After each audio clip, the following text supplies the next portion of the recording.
Hello everyone and welcome to another SpottoCash judging session where we're going to be sending one of you on your dream holiday, and these are the three people who are going to be helping decide where the centre of the ball will be in the image that you've been playing, and that will correlate directly to where you're going to be going and who's going to win. Let's meet our judges.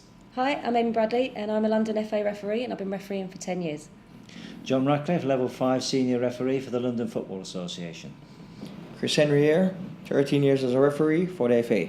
Fantastic guys, some great experience here in this image. Once they've had a look, they're going to analyse it and decide individually where they believe the centre of the ball should be. Then they'll all have an equally weighted discussion and decision to agree on that final placement. That final placement will correlate with your spot, and then we'll have a winner. So should we get stuck into the judging, guys? Yep. Let's do it. Okay, so individually, our three referees are now going to see the image for the first time, take a look, and without conferring, choose where the centre of the ball will be in the image. We're going to leave them to it now, and then we'll come back in a sec.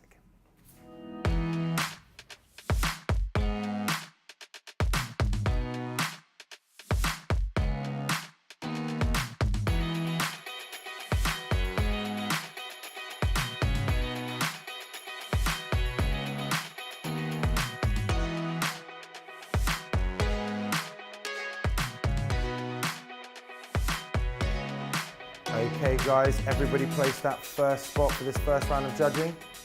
Everybody happy? Good stuff. Amy, you happy?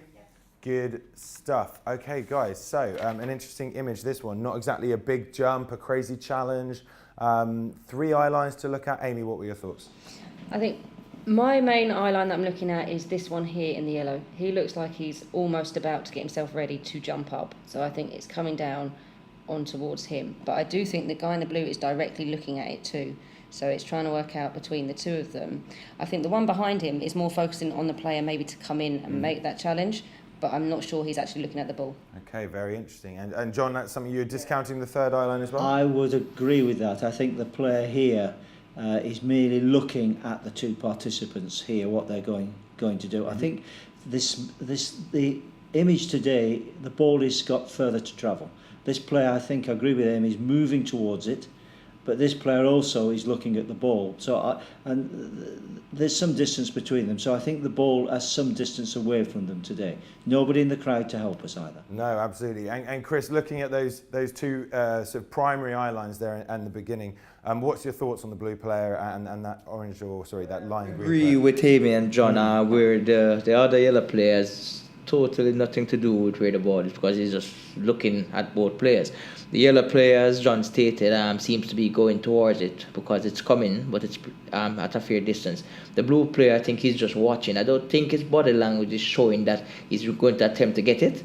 Yeah, so he's just watching to see where it's coming from and maybe thinking of what he's going to do. So the yellow player looks more proactive, like he's going towards it. He's about to do something to get the ball. So I think a fair distance on it this week. Okay, yeah, it sounds like it could be, I mean, there could be some disparity between the three of you guys. I wouldn't be surprised, because it's such a sort of, not a strange picture, but there's definitely not an immediate close challenge there, is there? All right, guys, well, lock in these first placements and let's get you discussing, because that's the interesting bit, isn't it? Everyone at home, our three judges are now locking in their individual markers where they believe the centre of the ball will be. And now that all three of them are going to transfer onto John's screen in the middle, and they'll have an equally weighted discussion and decision, and we'll get that final placement. John, take it away. Okay, are we all locked in? Yeah. Yes. Okay, let's continue. And we'll start judging. Oh, well, that's fantastic actually in some respects, that we've taken the information on the photographs and we're relatively close together. Amy and Chris are virtually on top of one another. I'm slightly further away on the y-axis, but I have to say on the x-axis we're virtually the same, which is really good in terms of looking at that information. Let's go to Chris first, because Chris, you're slightly higher than both myself and Amy, but there's not much in it.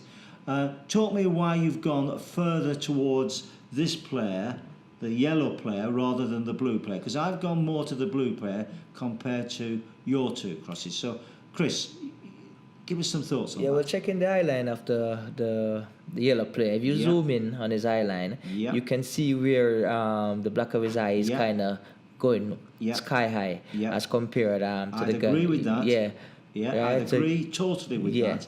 That if we take this player eye line, then that's where we're going to be. Yeah. I agree with that. Right. Amy, let's come to you. Do you agree with that, or are you saying that the blue player has got a part to play? I do think he has a part to play, but not immediately. I think Right. the one in yellow is definitely on his way to be attacking the ball. Yeah. You can see with the muscles in his neck, he's definitely on his way to push Yeah. himself forward. Yeah. So I think he would be the first one to get the ball, whereas Yeah. I think the blue guy is waiting for the ball to Ball come to him. Okay. I'd agree with that this player is moving towards it. I've gone further over because I also believe that this player has got a part to play, and I'm going to focus in on that eye line. If you then focus in on that eye line, you're going to be closer to the blue player, and that's why I've gone where I am. But if we just go on this eye line, I would agree that we're there. It's hard to say because this player, I think, is going towards the ball. This player is waiting more. If we go on this eye line here, yeah, it is slightly more further over to where we are here.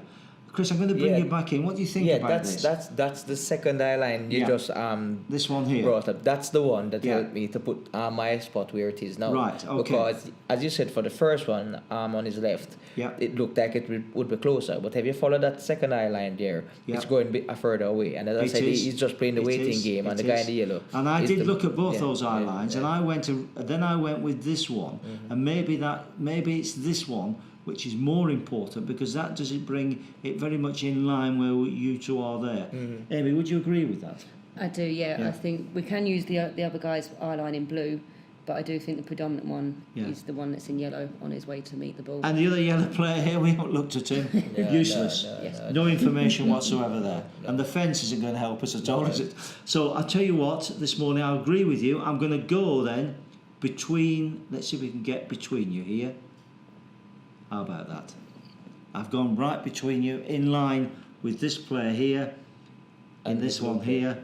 I've come over and listened to what you say. I've come over from my position and gone between the pair of you to that position. Are you happy with that one? Yes, I think that's where both eye lines are. So from the information there on the photograph, taking the yellow player, the blue eye line here, disregarding this player here, we have placed the ball in that position on today's photograph. Okay, guys, good discussion, nice deliberation there. If you can sum it up for me then, John, what were your overall thoughts? Well, the overall thought is that this yellow player here is in irrelevance. He's just looking at the two main players. The blue player, not moving towards the ball, more waiting. So we've given more waiting in eye line to this player here, taking a projectile up, but not dismissing this eye line here. So we've gone to where they cross in between the two there. Good stuff. And Amy and Chris were pretty close then with your Absolutely, absolutely. yeah. So there's a bit of a compromise there, but you guys sort of gone with the majority. I like that. Okay, very interesting. All right, everybody at home, brace yourselves. We're going to lock in this final position, and this is the position that will send one of you on your dream holiday. John, so pixel, the please. pixels this week are X1103 Y296. That's X1103 Y296. Fantastic. Let's send someone on their dream holiday. And this week's winner of the dream holiday is Jimmy Kahn from the United Kingdom, and he's going to Amsterdam. Fantastic. Congratulations, Jimmy Kahn. You are going to Amsterdam. Fantastic, mate. And John, the winning pixel, just so we know. X1123 Y291. Great stuff, great stuff. We also have 10 runners-up who are going to be each winning £50 in game credit, and here are your names as well. Go have a look. See if your name's up there. You could have £50 in game credit, and I'd say, obviously, reinvest it. See if you can do what Jimmy's done and get on that dream holiday to Amsterdam or Barbados or the Bahamas or South Africa, all these amazing places that you can go. Check out the website and see a plethora of brilliant paradise destinations. Judges, thank you very much. An amazing deliberation. Great judging once again. Everybody at home, entries are open right now for next week. So go ahead and play, and we'll be back here again on Monday to pick a winner. Entries will close on Sunday at midnight. Until then, have a great week and good luck. Judges, thank you again. We'll see you next time. Everybody, goodbye.